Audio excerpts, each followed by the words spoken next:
Je donne la parole au ministre Cheikh Diba, ministre des Finances, sur les questions relatives à la dette.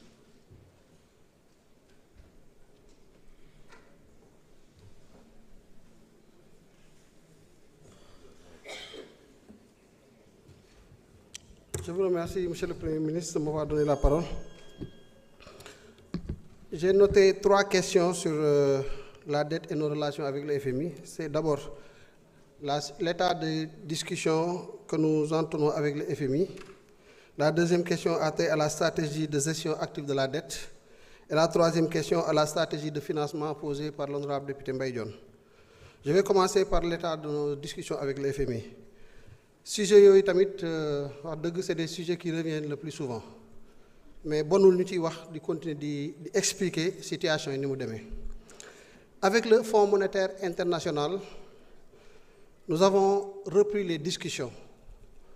Le 19 janvier 2026, j'ai reçu la nouvelle chef de mission du FMI pour le Sénégal, Madame Vera Martin Mercedes, mu àndaloon ak l'ancien chef de mission Edi Gamayel pour procéder à une sorte de passation de service.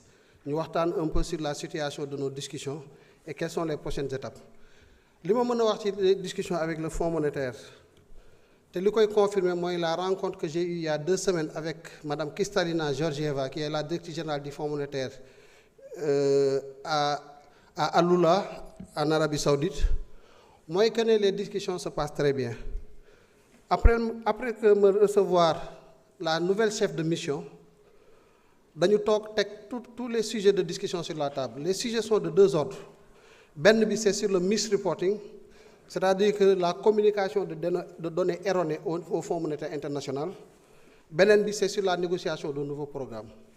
Sur le misreporting, tous les sujets ont été stabilisés. Nous sommes tombés d'accord sur l'audit, sur la situation de la dette, sur la correction des statistiques sur les finances publiques, sur tous les sujets d'ordre quantitatif, sur les sujets de réforme, la matrice des mesures de réforme. Sur toutes ces questions, nous nous sommes tombés d'accord aussi sur la solidité du processus de redressement qui a été proposé. Il y a quelques mesures préalables qu'il convient de mettre en œuvre. L'essentiel a été déroulé. Il reste 2 mesures yoo xam ne d'ici à ce que ñu dem vers un conseil d'administration sur le misreporting, nous pourrons les exécuter. Le problème ne se pose pas sur ce premier sujet. Mu des le deuxième sujet, la négociation d'un nouveau programme. Le 3 octobre 2025, la directrice générale du FMI a organisé un conseil d'administration informel sur le cas du Sénégal. Ci conseil d'administration informel boobu ñu acté tous les points yi nga xam ne wax naa ko léegi. Ba mu ñu joxe autorisation au fonds, aux équipes du fonds pour pouvoir discuter et négocier un nouveau programme. Ñu commencé ko en marge de l'assemblée annuelle du Fonds monétaire et de la Banque mondiale bi amoon à Washington. Fa lañ commencé discussion yi fondamentalement mi ngi porté sur le cadrage macroéconomique et budgétaire. Cadrage macroéconomique dama koy faral di fàttali mooy une économie est composée de 4 secteurs. Secteur réel, secteur extérieur, secteur des administrations publiques et le secteur monétaire et financier. Bu ñu waxee secteur yooyu dara secteur réel mooy li ñuy wax ay croissance économique, ay inflation, ainsi de suite. Quels sont les secteurs qui composent la croissance?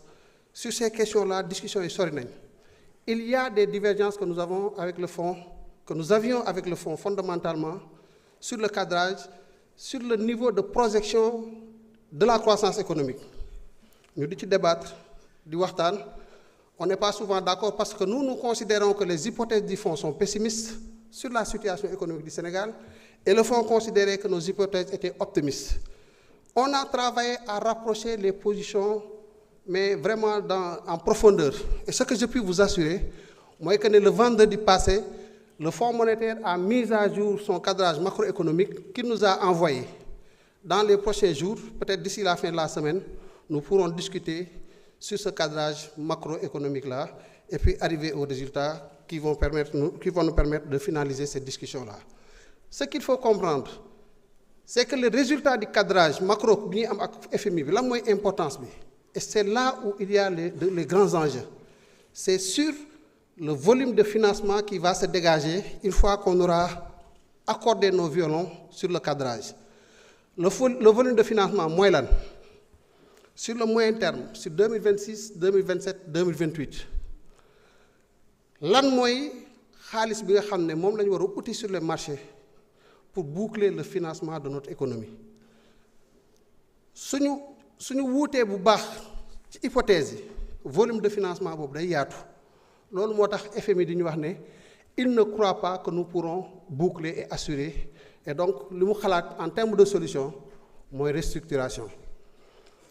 Mais comme nous sommes en train de le faire, si nous arrivons à converger sur l'essentiel des indicateurs du cadrage, lan mooy résultat bi mooy le volume de financement, le volume de besoin de financement day rétrécir dem à des niveaux certainement qui nous permettront de pouvoir assurer le bouclage de ce financement-là.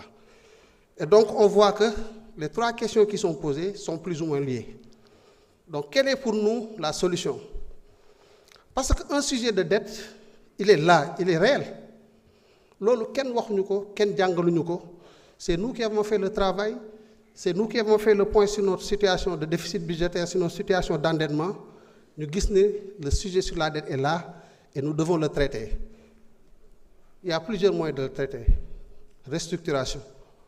Nous sommes contre la restructuration, pas parce que c'est une question d'orgueil, wala dañuy bañ a restructurer. Non, ce n'est pas ça. Nous estimons qu'il y a une solution scientifique, économique et technique qui nous permettent de traiter le sujet de la dette. C'est la gestion active de la dette.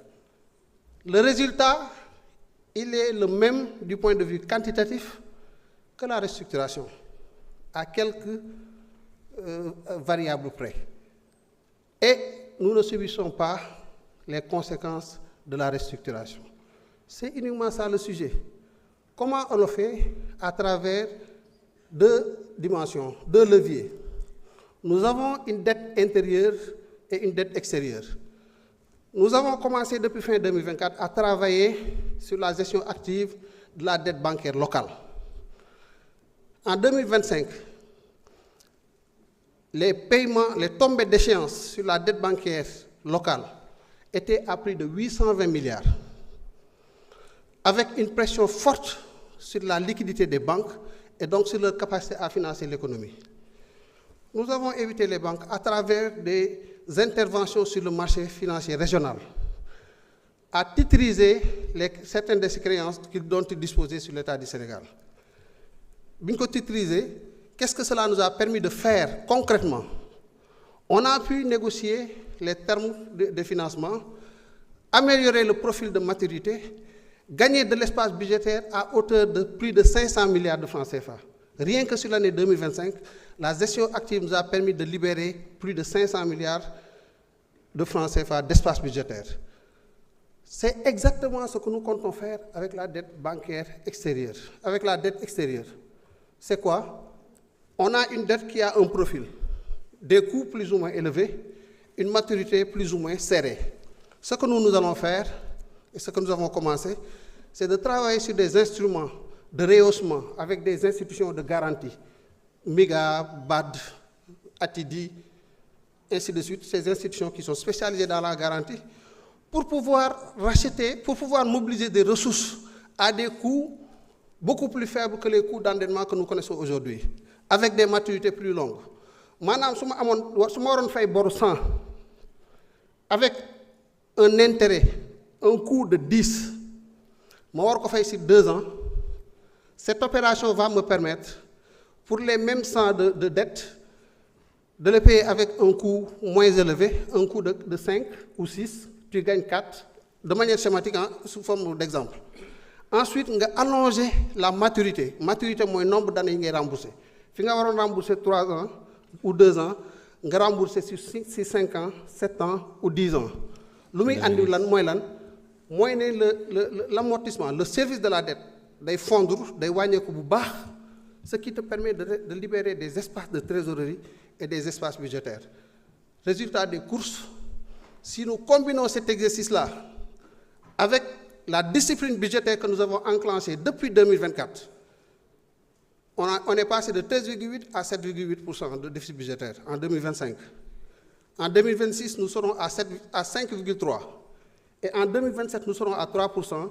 Ce processus de consolidation budgétaire, donc de discipline budgétaire, combiné à ce que nous faisons sur la gestion active de la dette, vont nous permettre de libérer de l'espace, d'améliorer notre profil de maturité. Les indicateurs sur l'horizon d'AVD sont en train de descendre et au résultat final, nous aurons une dette soutenable sans compromettre les relations que nous avons avec nos créanciers qui ont la confiance en notre pays, et nous déroulons notre programme économique et financier. Merci. Voilà Merci, donc.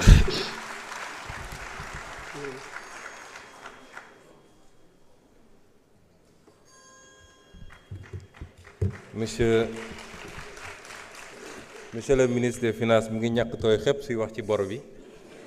Et il y a de quoi, pourtant il ne fait pas chaud dans la salle, monsieur le ministre, mais il y a de quoi.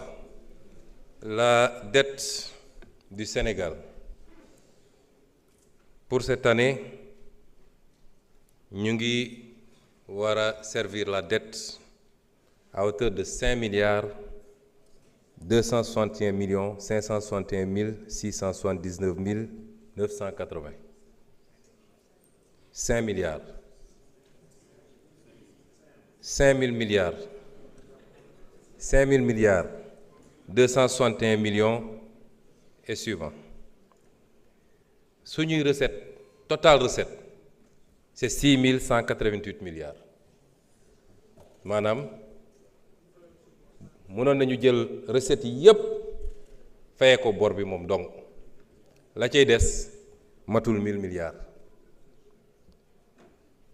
Premier trimestre bi bor bi mi ngi ci 1938 milliards boo ko dajeel boo ko tasee wàllu bor intérieur bi c'est 762 milliards bor extérieur bi 1175 milliards. Deuxième trimestre bi mën naa ko faram-fàccee waaye day gudd. Lii mooy ndono gi bi nga xam ne gars yi bëggatuñu ñu wax ko. Il faut que yéen parlementaires yi il faut que les cadres les intellectuels parce que débat bi mënuñu koo gaaw a suul ndax moo arrangé nit ñi mais tout part de là mooy lan nga fi fekk ak lan nga mën a demee. su ma jëfee comparaison ñoom bi ñuy egsi 2012 l'encours de la dette